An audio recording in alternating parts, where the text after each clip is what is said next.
You about ugly as hell. I fight real good. You really don't. We know you don't. I know I don't. I'm talking about denying it. You ugly as shit, nigga. Not really. Fair Fontaine looking ass. I said it wrong. Montaigne. I accidentally said Mir Fontaine. I'm gonna say Mir Fontaine. Dumb bitch. Yeah, you know what the fuck. You know what the fuck I meant. Dumb bitch. Shut the fuck up. What's up, YouTube? It's your boy Godamake, and I'm back with another reaction video. I got this nigga here. That was good. You sip juice like a bitch. Anyway, my name is TJ. Follow me on Instagram at YoungBullTJ. Same on Twitter at YoungBullTJ.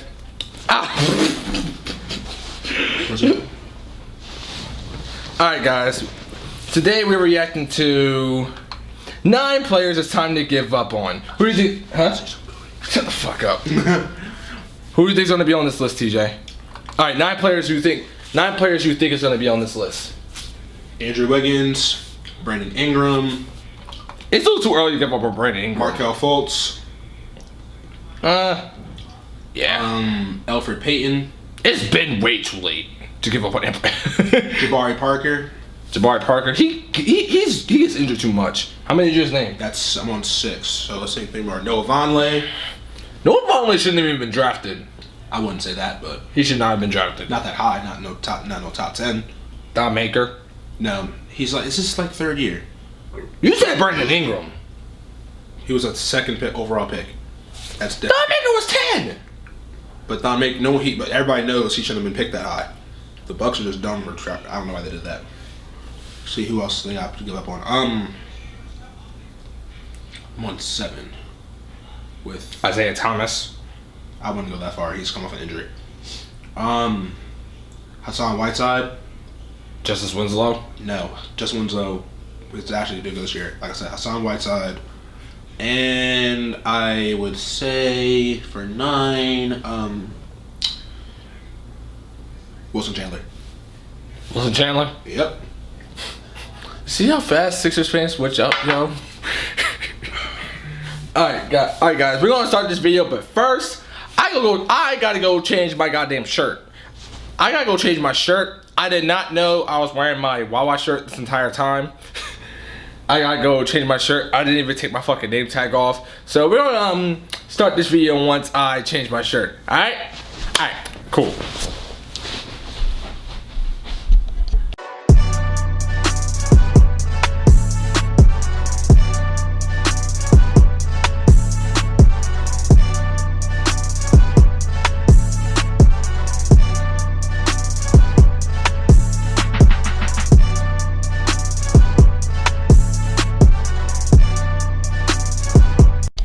Got it. Full screen it? Mm-hmm. Alright, ready?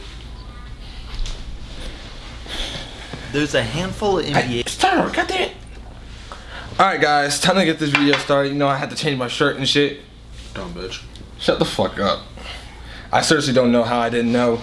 Just the camera real quick. I'm not that. Okay. I may not be the sharpest knife in the drawer, but I'm not dumb. I beg to differ. Well, I'm definitely not the sharpest knife in the drawer. Alright, 9 players it's time to give up on. Alright.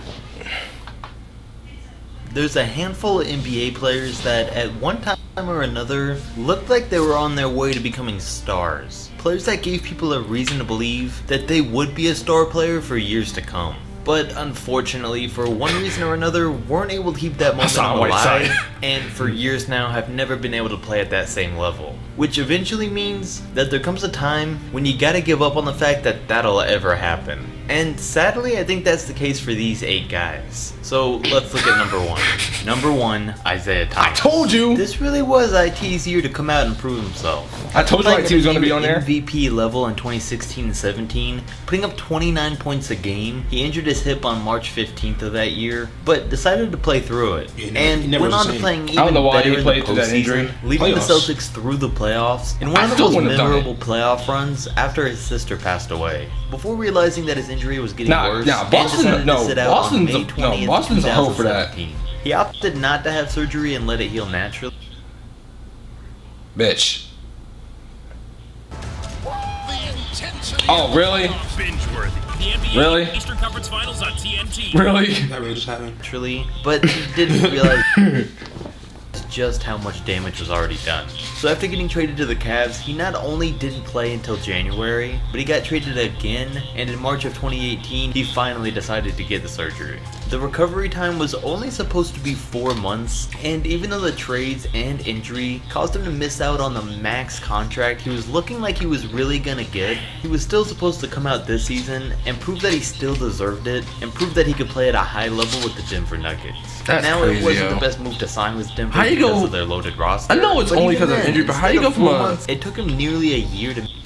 Here's my thing though. How do you go from like a MVP to like wasn't he like second or third in the MVP race I think he was like 4th. behind Harden and Westbrook? He was pretty high up there. He was pretty. Yeah, he was third. He was third. Harden was averaging 20. Harden was averaging 28. He was averaging 29. Westbrook was averaging like 30 that year. That was the first year without KD. Oh yeah, you're right. That's crazy, yo. Boston was like 3rd that year. Boston was third. I don't know if they're third in the NBA or just third in the East. I think they're 3rd in the East. But what he was involved in that Kyrie trade, right? Yes. Okay. He was the main player in that trade.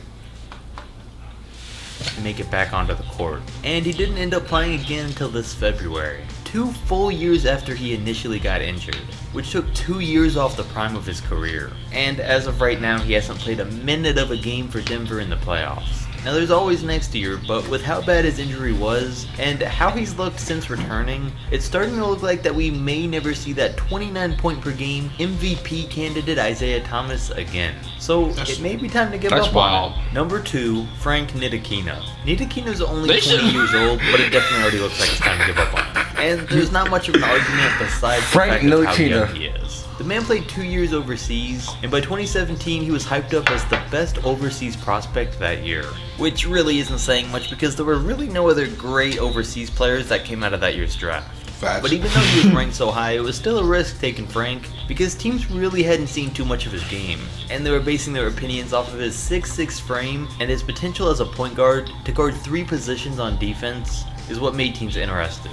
So who better than the New York Knicks to take a bust like Ntilikina, especially one spot ahead of Dennis Smith Jr. But while no one truly knew what to expect from Frank, they had high expectations for him, and expected him to come out a lot better than he did as a rookie. And then this season was his to make progress and show that he isn't really a bust. This is his second year now. Nothing about his game improved. Did he even start? He only averaged 5 points, I think he started and 2 rebounds a game. Whoa! What did you say? 5 points.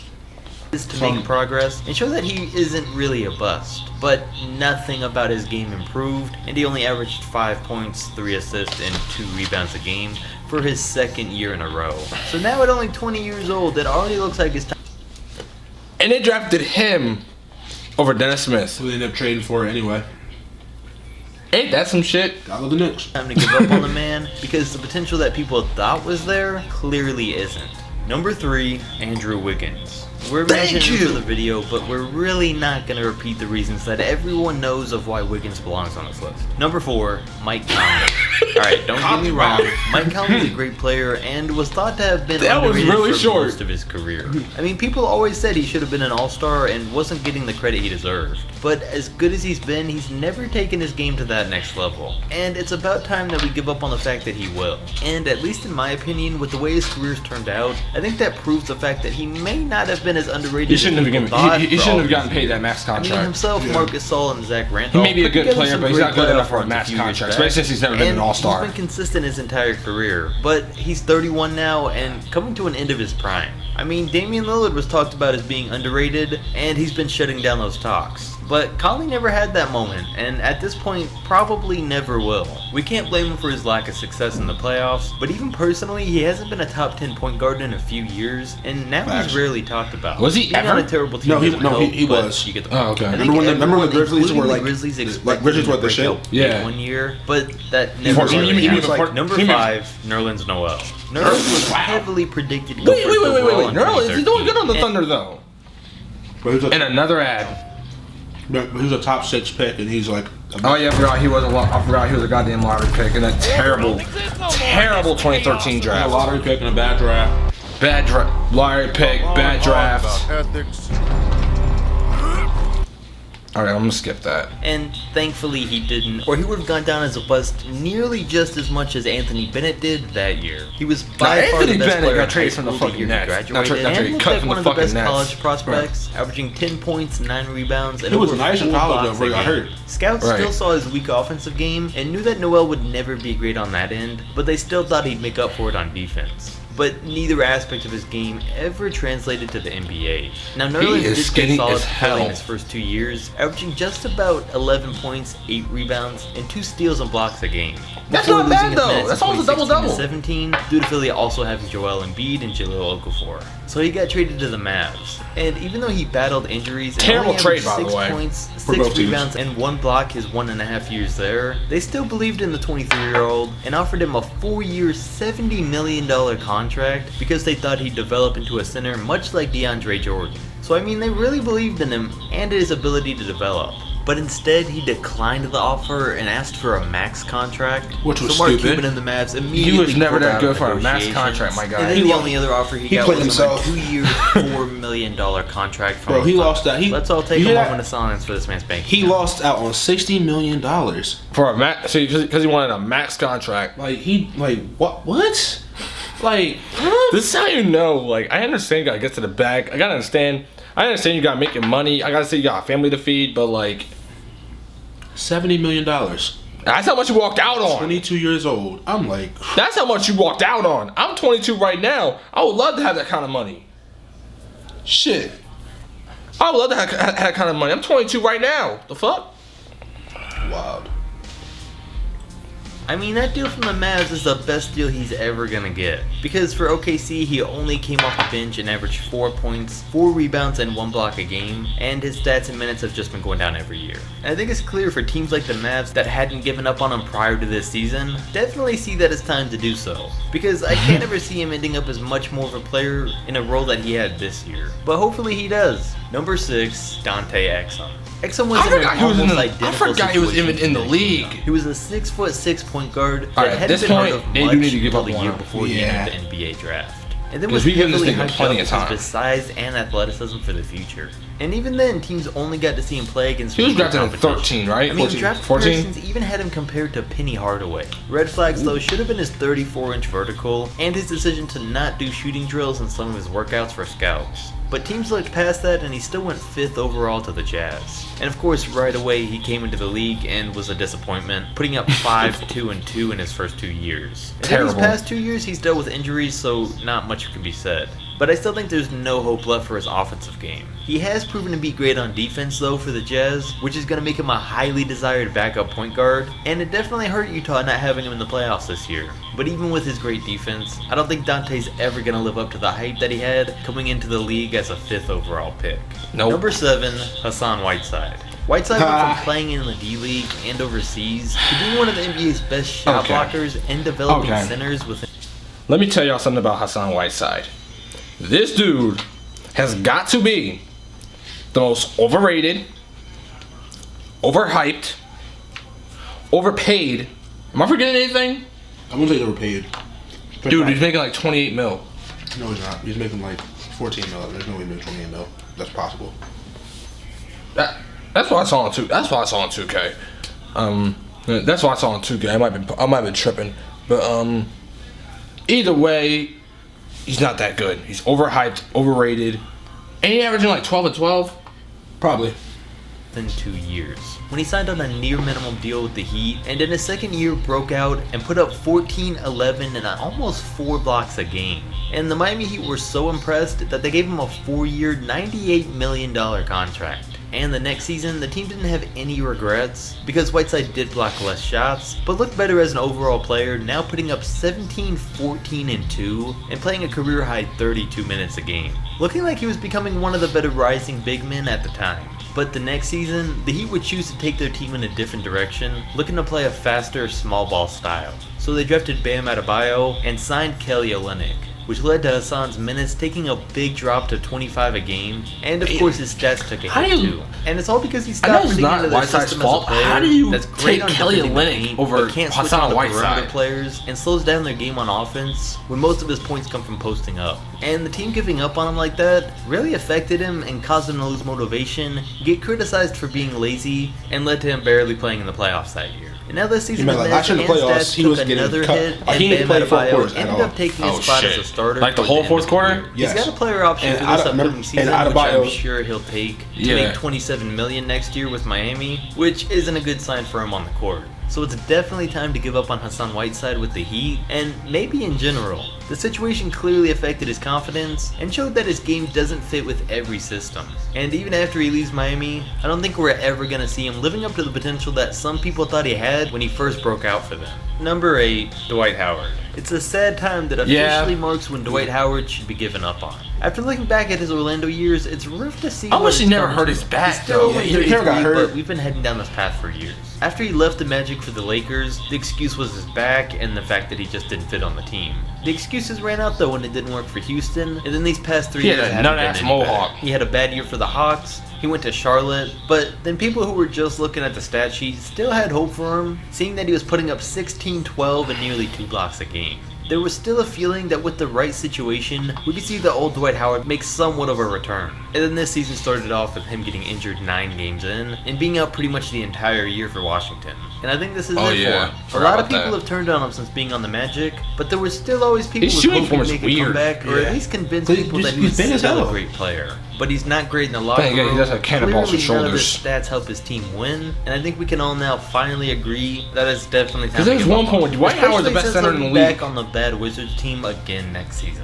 Number 9, Kyle Lowry. Kyle Bruh. Lowry's been an all-star Wow. the past Bruh. 5 seasons, and this he's video always made been a great before regular the season playoffs player. started? But I he's think always so. been terribly inconsistent in the playoffs every single year. This year included, Not this year. which is why it's time to give up on the fact that his playoff He's a problem Sixers will fan, by the ever way. be fixed. Him and DeMar shared the same problem when they were teammates, but it's clear that with a new team, DeRozan fixed his on the Spurs. After Kyle Lowry came out this season with Kawhi and looked like a new player, it really looked like that would carry over to the playoffs, but it clearly hasn't. Now, he's never been a high-volume scorer, and he still has games where he puts up maybe 15 or 20 on a night, but others where he disappears and either goes scoreless or only scores single digits. Most players step up in the postseason, but this year Lowry's only put up 12 and 5 on 42% shooting and 29% from 3.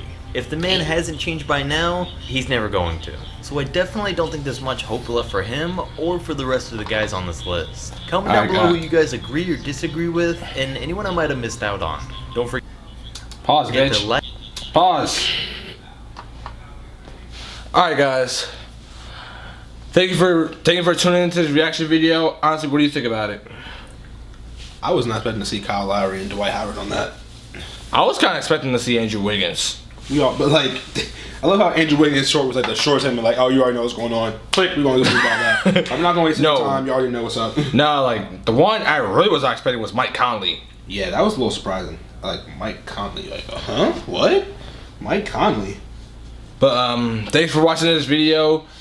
Leave a like on this video, share and comment, and follow my brother on Instagram. Even though he's ugly, follow him. I never interested in you. Huh? Nothing. Nigga, I don't give a fuck about that. I'm just saying shit bullshit at this point. I don't care either. And and like I said, I'm sorry guys for having a fucking Wawa shirt. I did not know I had that shirt on when I pressed record. That was my mistake. Shut the fuck up. I will see y'all next time I upload, alright? Peace!